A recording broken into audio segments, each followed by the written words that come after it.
মায়ের দোয়া লৌহে মুমিন মায়ের দোয়া লও, মায়ের দোয়া লৌহে মুমিন মায়ের দোয়া লও। বিপদে পড়বে না তুমি যখন যেথায় যাও, বিপদে পড়বে না তুমি যখন যেথায় যাও। মায়ের দোয়া লৌহে মুমিন মায়ের দোয়া লও, মায়ের দোয়া লৌহে মুমিন মায়ের দোয়া লও। একটি গেলাস পানির পালে বাইজিদের কোলে তুলে হাত তুলে মা করলেন দোয়া, বাইজিদকে ওলি বানাও। মায়ের দোয়া লৌহে মুমিন মায়ের দোয়া লও, মায়ের দোয়া লৌহে মুমিন মায়ের দোয়া লও। এর নবীর উম্মতের দোয়া আল্লাহর পয়গম্বর ডাক দিয়ে বলে, উম্মতেরা কোনদিন মা বাবার সঙ্গে বেয়াদবি করবা না। মা বাবা যদি দুনিয়া থেকে বিদায় হয়েও যায়, তারপর সন্তান তুমি মনে করে না হক বন্ধ হয়ে গেছে। আল্লাহর নবী বলে, মা বাবা যদি দুনিয়া থেকে বিদায় হয়ে যায়, তারপরও 7টা হক বাকি থাইকা যায়। 1 নাম্বার হক, যতদিন তুমি দুনিয়ার জমিনের মধ্যে বাঁচবা আল্লাহর কাছে দোয়া করবা, রব্বির হামহুমা কামা রব্বায়ানি সগীরা। আরে আল্লাহর বান্দা, বিবির কথা শুনে মা বাবার কলিজার মনে আঘাত দিবা না। আর যদি মা বাবার কলিজার মধ্যে আঘাত দাও, দুনিয়ার জমিনের মধ্যে এই বিবি দিয়া কোনোদিন সুখী হইতে পারবা না। একদিন দেখবা তোমার মা দুনিয়ার জমিনে থাকবে না, কিন্তু তোমার ঘরের মধ্যে বড় অশান্তির আগুন জ্বলতে থাকবে। তোমার সন্তান তোমার কথা শুনবে না। এই জন্য ওয়াদা করে নিব, যাদের মা বাবা জীবিত আছে আর কোনদিন মা বাবার কলিজার মধ্যে আঘাত দিব না। এর নবীর উম্মতের দল। তবে অনেক নারীরাও আছে বলে তোমার মায়ের খবর নিতে পারবা না, মাকে টাকা দিতে পারবা না, মাকে খাবার দিতে পারবা না। বলে জানো, কারণ তুমি তো দুনিয়াদার দেখে বিবাহ করেছো, দিনদার দেখে বিবাহ করতে পারো না। যদি দিনদার নারী আই যদি ঘরের মধ্যে আনতা, ওই নারী এমন কথা বলতে পারতো না, ওই সংসারের মধ্যে আল্লাহর দেওয়া শান্তি ঘরের মধ্যে নাজিল হতে থাকতো। এই জন্য যুবকের দল, বিবাহ করবা তবে 4টা গুণ দেখে বিবাহ করবা। কয়টা গুণ? 4টা গুণ দেখে বিবাহ করবা। 4 গুণ দেখে যদি বিবাহ করতে পারো, আর কোনদিন ঘরের মধ্যে অশান্তি আসবে না। ও পর্দার মা গো, তুমিও তোমার মেয়েটাকে বিবাহ দিবা, 4 গুণওয়ালা ছেলে দেখে বিবাহ দিবা, দেখবা তোমার মেয়েটা ঘরের মধ্যে সুখে থাকবে। আর যুবক, তুমিও যদি বিবাহ করো, 4 গুণওয়ালা দেখে বিবাহ করবা, কোনদিন ঘরের মধ্যে অশান্তি আসবে না। শান্তির জন্য মাজারেও যাওয়া লাগবে না, শান্তির জন্য বড় হুজুরের কাছে দোয়া চাওয়া লাগবে না। আল্লাহর দেওয়া শান্তি তোমার ঘরের মধ্যে নাজিল হতে থাকবে। পয়গম্বর সুলাইমান এই জন্য যখন বিবাহ করার বয়স হয়ে গেল, আল্লাহর পয়গম্বর সুলাইমান রাজ্যের মধ্যে ঘোষণা দিয়া দেয়, 4 গুণওয়ালা মেয়ে বিবাহ করতে চাই। যেই মেয়েটার মধ্যে 4টা গুণ থাকবে, তাকে সুলাইমান পয়গম্বর বিবাহ করবে। তবে 2 গুণওয়ালা মেয়ে পায়, 3 গুণওয়ালা মেয়ে পায়, 4 গুণওয়ালা মেয়ে পায় না। আর সুলাইমান পয়গম্বর বিবাহ করতে পারে না। ঘোষণাটা রাজ্যের আনাচে কানাচে ছড়িয়ে যায়। এরে আল্লাহর বান্দা, ওই রাজ্যের মধ্যে একদল লোক ছিল, নদীর মধ্যে মাছ ধরে ধরে জীবনটা চালাইতো। জেলের কানের মধ্যে সংবাদ চলে যায়। জেলেটা চিন্তা করলো, আমার তো কপাল বড় ভালো, আর বুঝিয়া নদীর মধ্যে মাছ ধরা লাগবে না, কারণ আমার মেয়েটার মধ্যে আল্লাহ 4টা গুণ দান করেছে। আমার মেয়েটা যদি সুলাইমানের কাছে বিবাহ দিতে পারি, আর কোনদিন নদীর মধ্যে মাছ ধরা লাগবে না।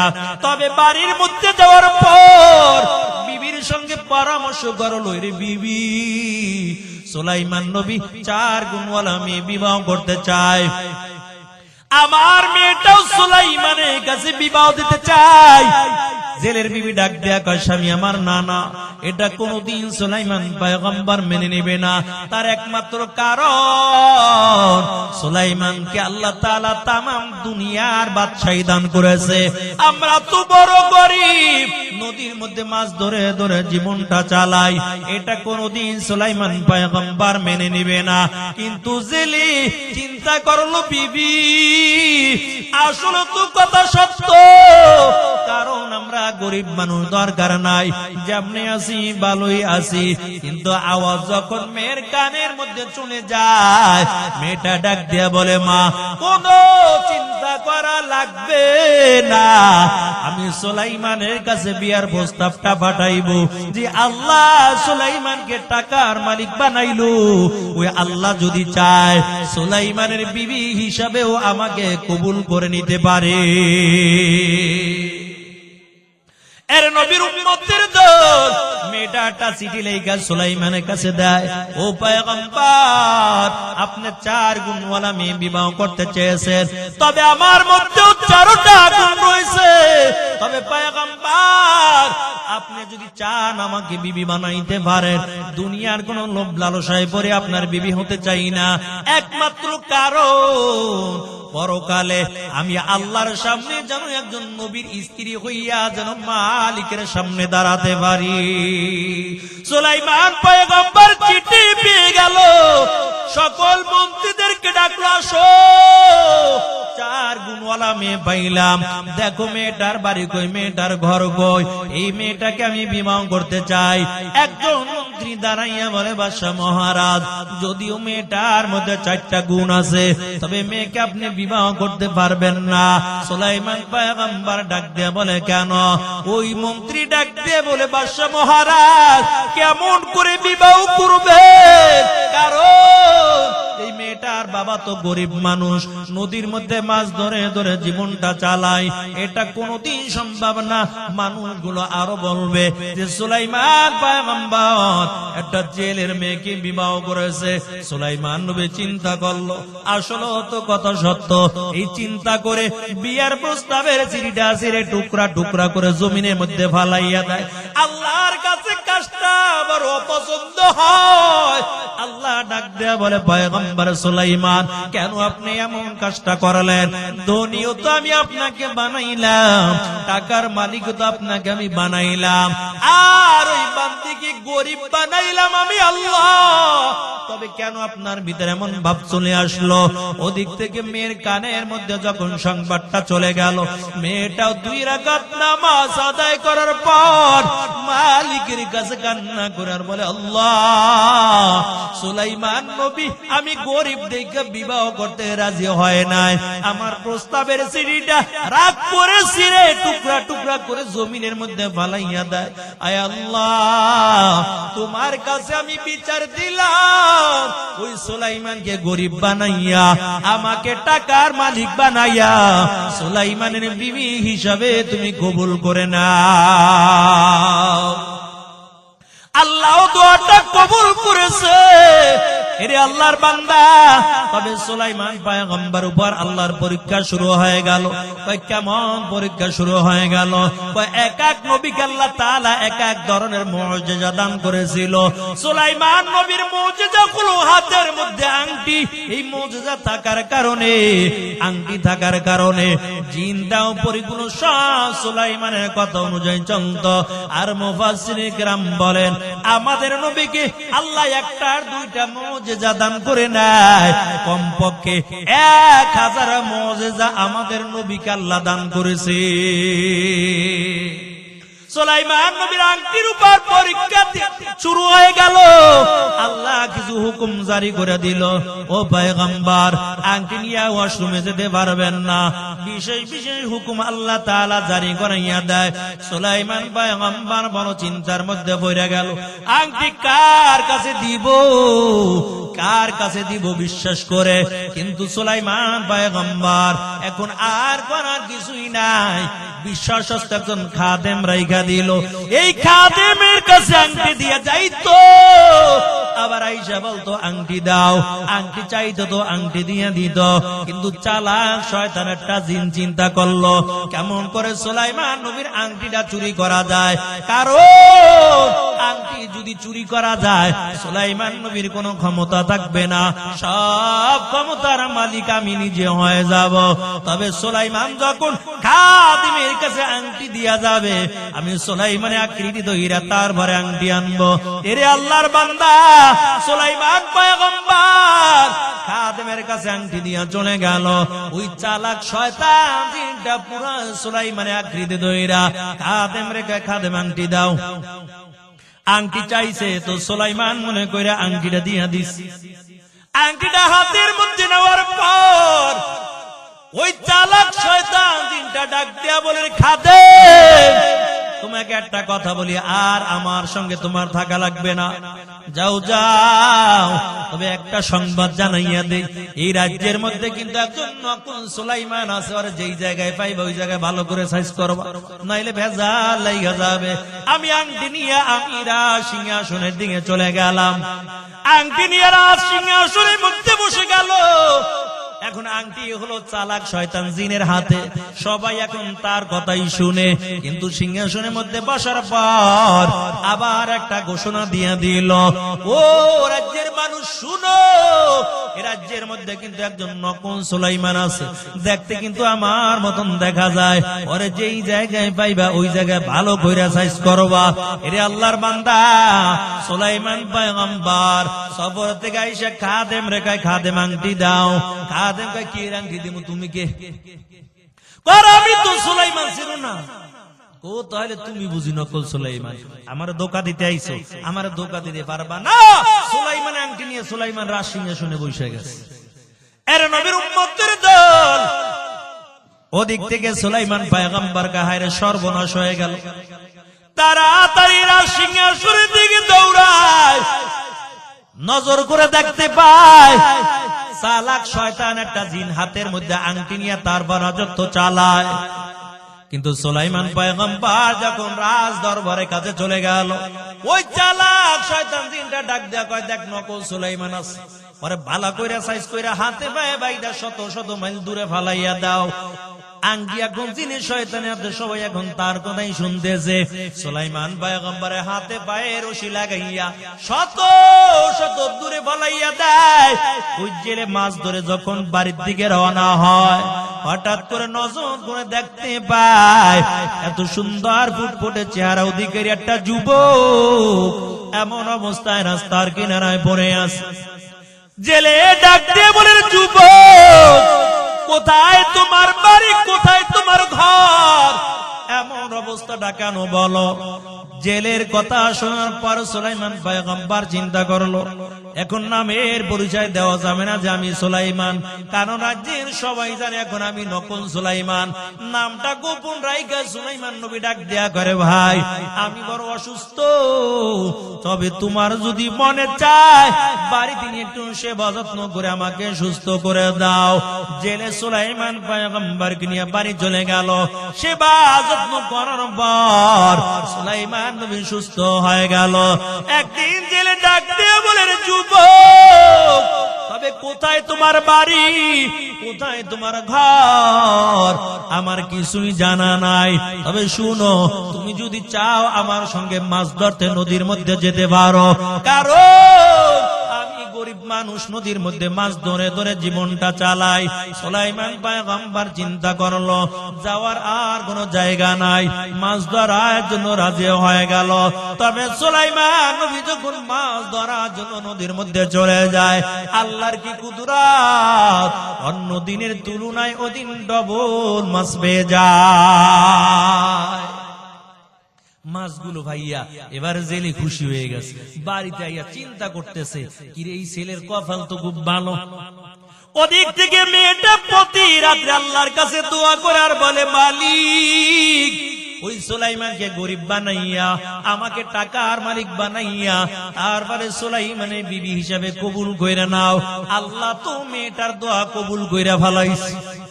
এরে আল্লাহর বান্দা আবার দ্বিতীয় দিন মাছ ধরার জন্য চলে গেল। দ্বিতীয় দিন আবার অনেক মাছ পেয়ে গেল। এমন করে সপ্তাহ চলে গেল, মাস চলে গেল, প্রায় বছরের কাছাকাছি হয়ে গেল। একদিন জেলে ডাক দিয়ে বলে, যুবক, তবে তোমার নামটা আমি জানি না, কোথায় বাড়ি কোথায় ঘর আমার জানা নাই, তবে আমার দিলের মধ্যে বড় একটা আশা, আমি একটা কথা বলতে চাই, বলো আমার কথা রাখবা কিনা। সুলাইমান পয়গম্বর ডাক দিয়া বলে, কি বলতে চাও বলো। ওদিক থেকে জেলে ডাক দিয়া কয়, যুবক, আমার যে সুন্দরী রূপসী একটা মেয়ে আছে, বলো দেখছো কিনা। সুলাইমান নবী ডাক দিয়া কয়, না না, কোনদিন তার কণ্ঠের আওয়াজও পাই নাই। ওদিক থেকে জেলে ডাক দিয়ে বলে, যুবক, তবে আমার মেয়েটা বালেগা হওয়ার পর দুনিয়ার কোন মানুষ তার কণ্ঠের আওয়াজও শুনতে পারে নাই, কোন বেগানা পুরুষ তাকে একবারও দেখতে পারে নাই।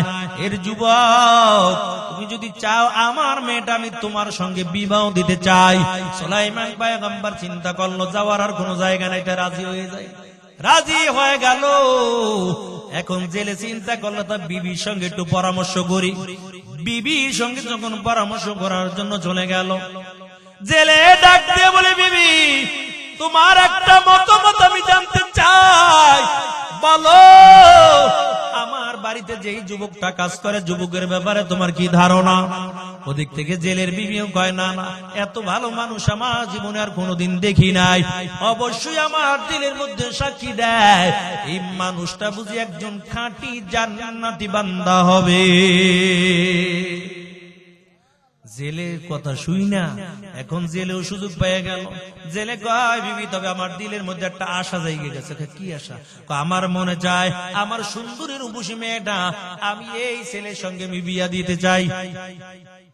জেলের বিবি ডাক দিয়ে বলে, স্বামী আমার না, কারণ আমি তো গরিবের কাছে বিবাহ দিতে রাজি না, আমি তো টাকাওয়ালা দেখে বিয়া দিব।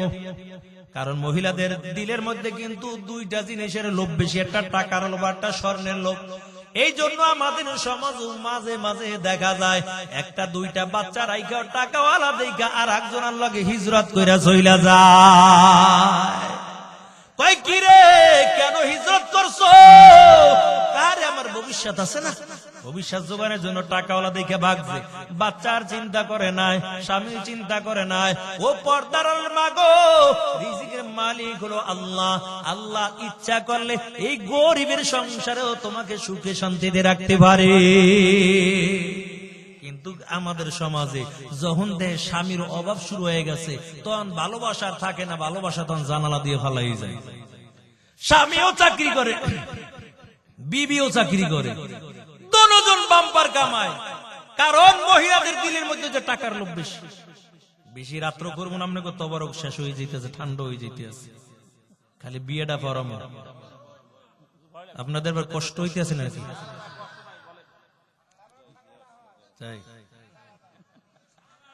হ্যাঁ, আমি কিন্তু ডাইনে বামে তাকাই না, খালি দেন না মুখ কেমন ভাবে চালাইছি, আর ঘড়ির দিকে তাকাইতেছি, তবরক তো ঠান্ডা হয়ে যেতেছে। তবে বিয়ে শাদীরে বড় কি কন, সারা চলবে, থাকবেন সারা রাত। কারা কারা থাকবেন দেখি তো? বাম রে বাপ, সবাই থাকবেন, আমি কিন্তু থাকবো না। বলে, হুজুর আপনি না থাকলে আমরাও থাকবো না। তবে সারা রাত থাকার জন্য, বয়ান শোনার জন্য নিয়ত করেছেন, এর বিনিময়ে আল্লাহ তাআলা আমলনামায় নেকি দান করে দিচ্ছে। ভালো কাজের নিয়ত করলেও আল্লাহ তাআলা আমলনামায় নেক দান করে দেয়। কই, স্বামী চাকরি করে বেতন পায় 20,000, ম্যাডাম চাকরি বেতন পায় 30,000, পাওয়ার কার বেশি? ম্যাডামের। মহিলারা যদি আর টাকার মালিক হয়, আরে গরম, এর গরমে ঘরে থাকতে পারবেন না, কম্বল লাগবে না, বিবির গরমে দেখবেন সব গরম হয়ে যাবে। তবে মাথা আপনিও গরম করেন না, আপনার চাইতে মহিলাকে মাথা কম গরম না, আপনার চাইতে আপনার মাথা 100 গরম হবে, হেডটা 150 গরম হয়ে যাবে। এই জন্য দেখবেন বাংলাদেশ ফায়ার সার্ভিসের মধ্যে মহিলাকে চাকরি দেয় না, কারণ এখন মাথা গরম, এরা যে আগুন নিবাইতে পারবে না, যাই আগুন ধরাই দেবে। এরে আল্লাহর বান্দা, স্বামী বেতন পায়, বেতন 20,000, ম্যাডাম বেতন 30,000। ম্যাডামের ঠেলায় আর থাকতে পারে না, প্রতিদিন স্বামী অফিস থেকে আইসা সুন্দর করে ঘরটা গুছায়। একদিন স্বামীকে, কি ব্যাপার, আমার কি বোকা পাইলো নাকি? প্রতিদিন ঘরে কাজ বাস আমি করি, আমি যা বেতন পাই বাসা ভাড়া দেই, আবার সংসারে বাজার করি, হ্যাঁ বেতন যা পাইলি সব ব্যাংকে জমা রাখে। কাজ বাজও আমার করার আগে কিছুই তো বুঝলাম না। আগে হুজুর গো কাছে শুনছি বিবির আর স্বামীর খেদমত করবে, কিন্তু উল্টা আমার তার খেদমত করা লাগে। আজকে আর কিছু করব না, চুপচাপ। সন্ধ্যা বেলা ম্যাডাম বাড়ি হাজির, ডাক দিয়া বলে স্বামী আমার, কেন ঘরটা অগুছালো দেখা যায় বলেন?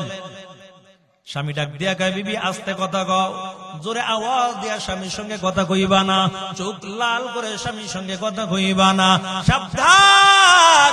এরে বিবি আর তোমার দিয়া চাকরি করাইতে চাই না, এখন থেকে পর্দায় থাকবা, 5 ওয়াক্ত নামাজ আদায় করে নিবা। বিবি ডাক দিয়া কয় দরকার হলে তোমার সংসার ছাড়মু, তারপরে চাকরি ছাড়মু না।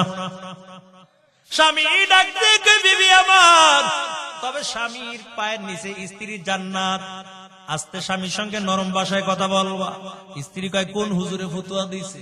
আবার তার কাছে যাইয়া জিজ্ঞাসা করে দেখো, তোমার বেতন হলো 20,000, আমার বেতন হলো 30,000, তোমার পান নিচে আমার জান্নাত না আমার পান নিচে তোমার জান্নাত?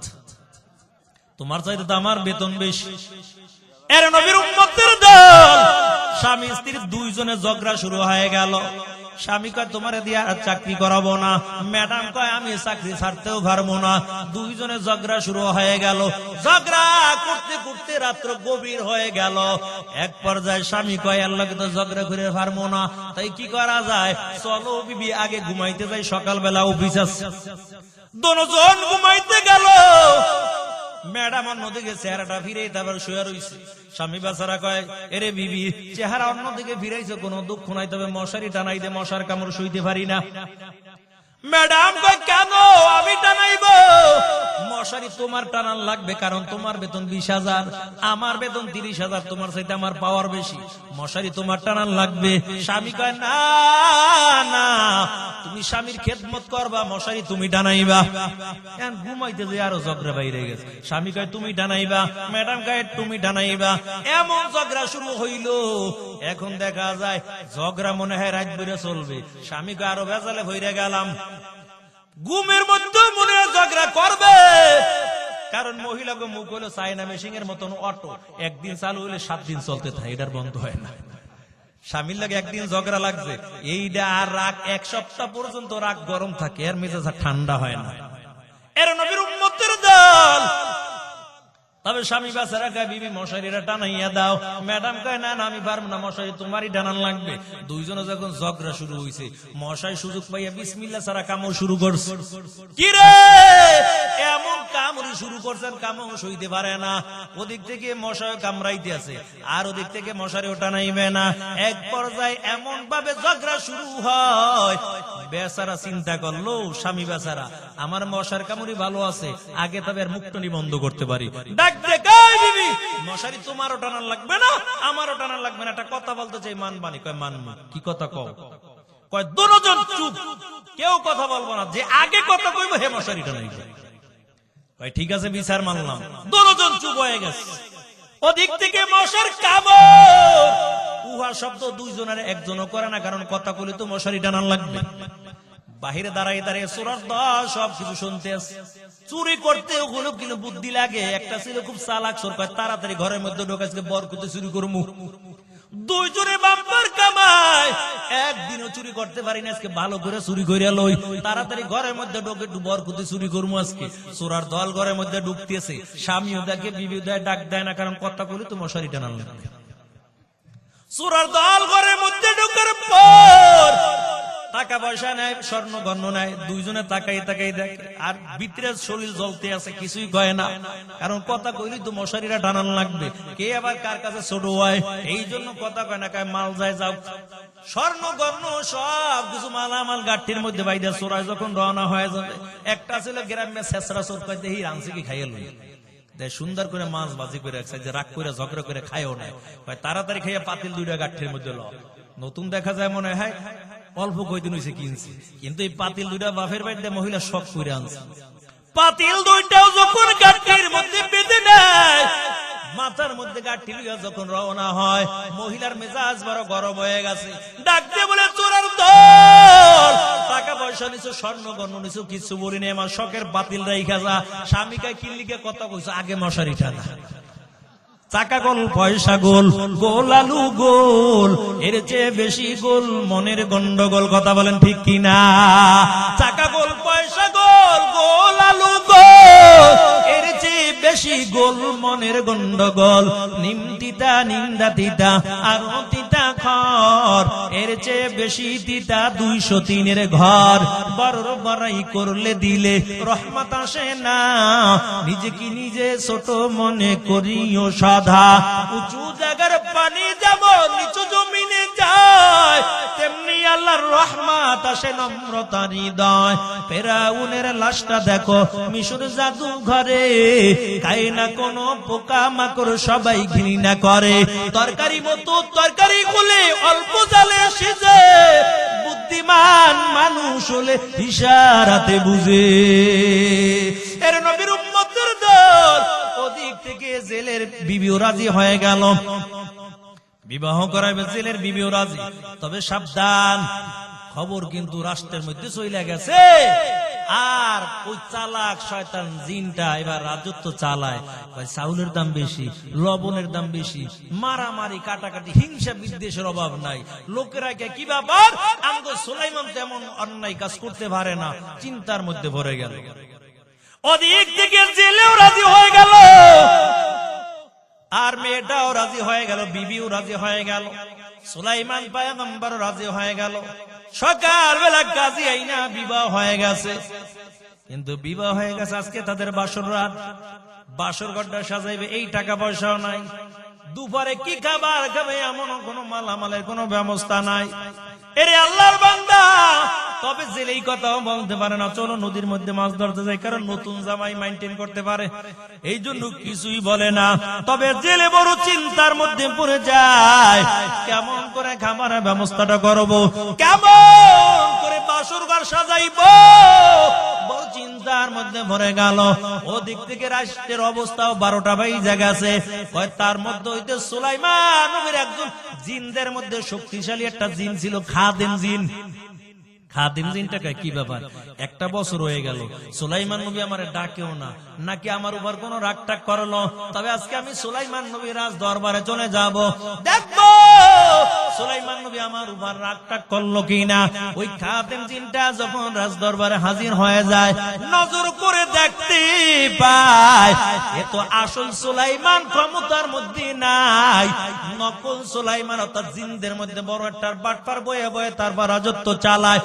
জিনে দেখা জিন চিনছে, চোরে চোর চিনে, ডাকাইতে ডাকাই চিনে, আর জমিনের মধ্যে আল্লাহওয়ালারা আল্লাহওয়ালা চিনে। কথা বলেন ঠিক কিনা? ওদিক থেকে খাদেম জিনটা, কই তুই ক্ষমতায় কেন, আমগো সুলাইমান কই? একাই খাইছে, আজকে তো ধরা খাই গেছে। তাড়াতাড়ি সিংহাসন চাইতে দৌড়, কাকে নিজের জীবনটা বাঁচাইছে। ওদিক থেকে সুলাইমান নবীর খাদেম জিনটাকে তাড়াতাড়ি ধরে, তো আসল সুলাইমান না নকল সুলাইমান, এটা ধরে আজকে সাইজ করবো, তাড়াতাড়ি ধর। সামনে যারা আছে এবার দৌড়ানো শুরু করছে, কারণ একটা বছর কোন জ্বালায় নাই, আজকে দৌড়ে ভালো করে সাইজ করে লই। ওই চালাক জিনটাও সামনে দিয়ে দৌড়ায়, সুলাইমান নবীর খাদেম জিনটাও দৌড়ায়। হঠাৎ করে নজর করে দেখতে পায় সুলাইমান নবীর আংটিটাও হাতের মধ্যে দেখা যায়। সুলাইমান নবীর খাদেম ডাক দিয়া বলে, সুলাইমান নবীর আংটি কেন তোমার কাছে, জলদি করে আংটি দিয়া যাও। চালাক জিনটাকে আংটি যদি নিয়ে যাও, অবস্থা 12টা বাজাই দিবে, আংটি দেওয়া যাবে না। তাড়াতাড়ি আংটিটা খুইলা নদীর মধ্যে ফালাইয়া দেয়। নদীর একটা মাছ আদার মনে কইরা আংটিটা খাইয়া ফালাইছে। আংটি যতক্ষণ নদীর মাছে খায়, এই মাছের বিজিবি যখন হাজার হাজার মাছ দৌড়ায়, মাছটাকে কি ব্যাপার, কোন বেজালে ফললাম, এতদিন একলা ছিলাম ভালোই ছিলাম, কোন তাবিজ খাই আবার কোন মুসিবতের মধ্যে ফললাম, এখন যেই জায়গায় যাই আমার পিছে পিছে হাজার হাজার মাছ দৌড়ায়। এর নবীর উম্মতের দল ওদিক থেকে দুবার বেলা জামাই শ্বশুর দুইজনে পরামর্শ করলো, চলো অন্য দিনের মতো আমরা নদীর মধ্যে মাছ ধরতে চলে যাব। তবে জামাই শ্বশুর দুইজনে মিলে যখন নদীর মধ্যে জালটা ফালায়, আল্লাহর কি কুদরত, ওই মাছটা পাগলের মতো ঘুরতেছে ঘুরতেছে, মাছটা ঘুরতে ঘুরতে জামাই শ্বশুরের জালের মধ্যে ঢুকে যায়।